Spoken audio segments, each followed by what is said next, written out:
Hai, selamat pagi. Media presentasi ini akan menjelaskan materi air, khususnya tentang topik fungsi air. Pertama-tama, mari kita pahami dulu mengenai kandungan air di dalam tubuh manusia. Tentu kamu sudah paham bahwa sebagian besar tubuh manusia terdiri dari air, yaitu 60-65%. Bahkan, ada beberapa organ tubuh manusia yang kandungan airnya melebihi 65%. Misalnya saja, otak 83%, darah 94%, dan mata 95%. Mengapa kandungan air di dalam tubuh manusia banyak sekali? Karena air mempunyai peran penting di dalam tubuh manusia. Yang pertama, sebagai bahan pembangun, dan yang kedua, sebagai zat pengatur aneka jenis proses di dalam tubuh manusia. Lalu, dari mana manusia mendapatkan air sebanyak ini?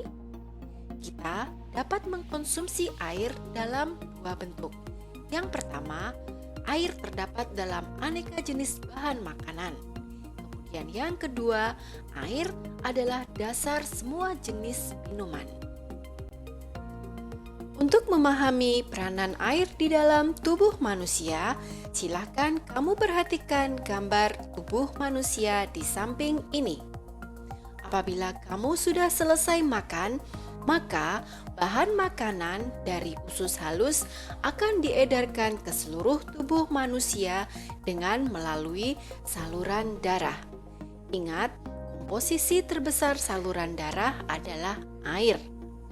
Setelah itu, darah juga akan melarutkan sisa metabolisme di seluruh bagian tubuh manusia dan mengalirkan sisa metabolisme tersebut menuju paru-paru dan kandung kemih.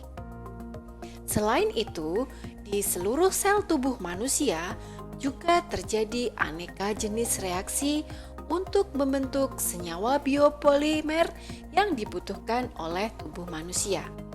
Senyawa ini ada yang membutuhkan bahan penstabil yang berupa air, dan bahkan ada beberapa reaksi yang juga menggunakan air sebagai bahan reaksi.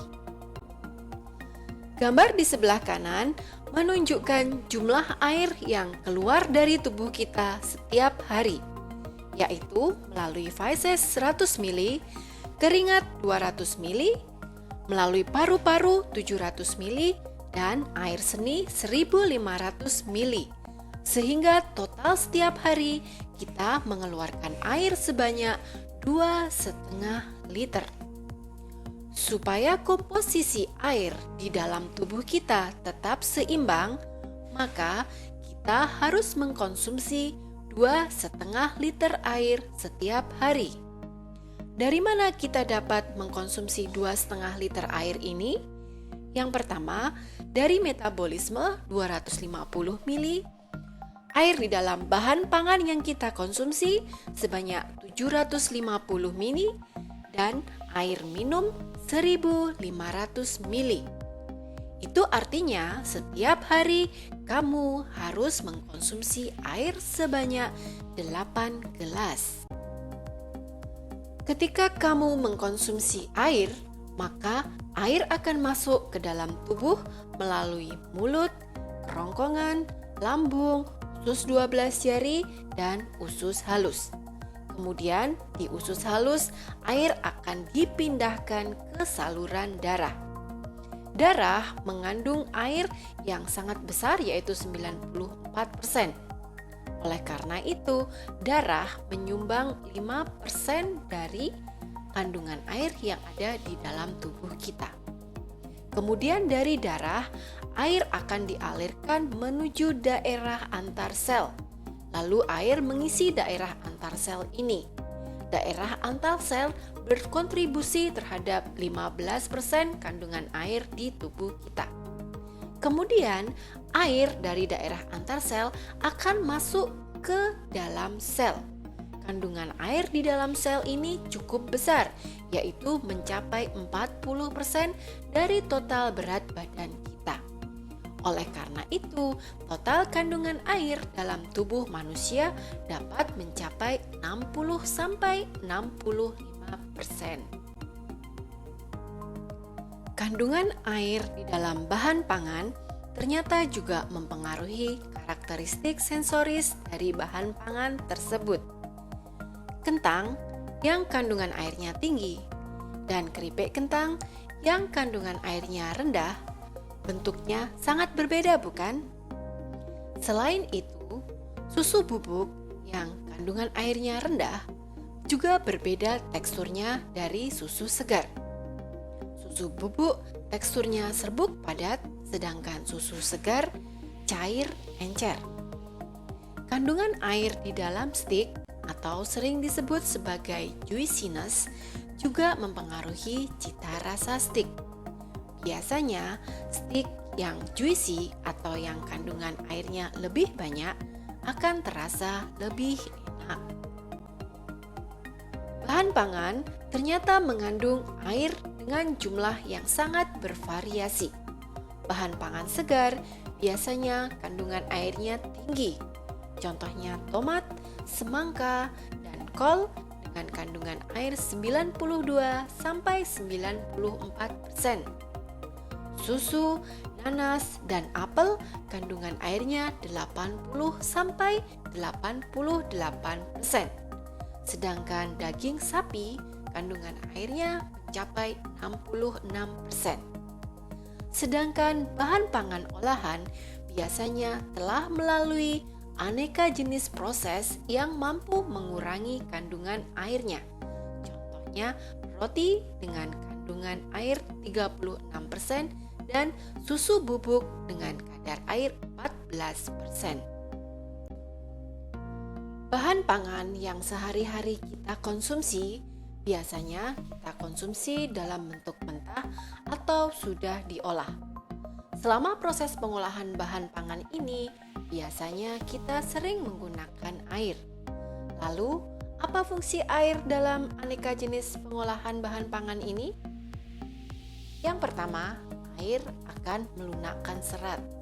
Contohnya saja, kangkung yang batangnya keras setelah dimasak, sekarang batangnya menjadi lunak. Kemudian yang kedua, mematangkan pati. Misalnya pada beras yang berubah menjadi nasi. Kemudian air juga melarutkan gula, garam, gelatin, dan aneka jenis komponen bahan pangan lainnya. Oleh karena itu, teh yang diberi gula sekarang rasanya menjadi manis. Kemudian yang keempat, air adalah bahan dasar pembuatan sup. Selain itu, air juga dapat mengekstrak flavor dan warna dari kopi dan teh. Selain itu, air juga sering kita pakai untuk media memasak, misalnya saja mengukus atau merebus. Dan juga selain media memasak dapat digunakan sebagai media pembekuan dan pendinginan, yaitu dengan menggunakan es batu. Air bisa dalam keadaan lembut atau keras. Ini sering disebut sebagai soft water dan hard water. Apa beda kedua jenis air ini? Ketika air turun ke tanah dalam bentuk air hujan, maka kondisinya adalah lembut atau soft water. Tetapi ketika sudah menyentuh tanah, maka air ini akan berkontak dengan aneka jenis mineral di dalam tanah, terutama sekali kalsium dan magnesium. Kemudian kondisinya menjadi keras atau hard water. Air yang biasa kamu pakai sehari-hari, apakah hard water atau soft water?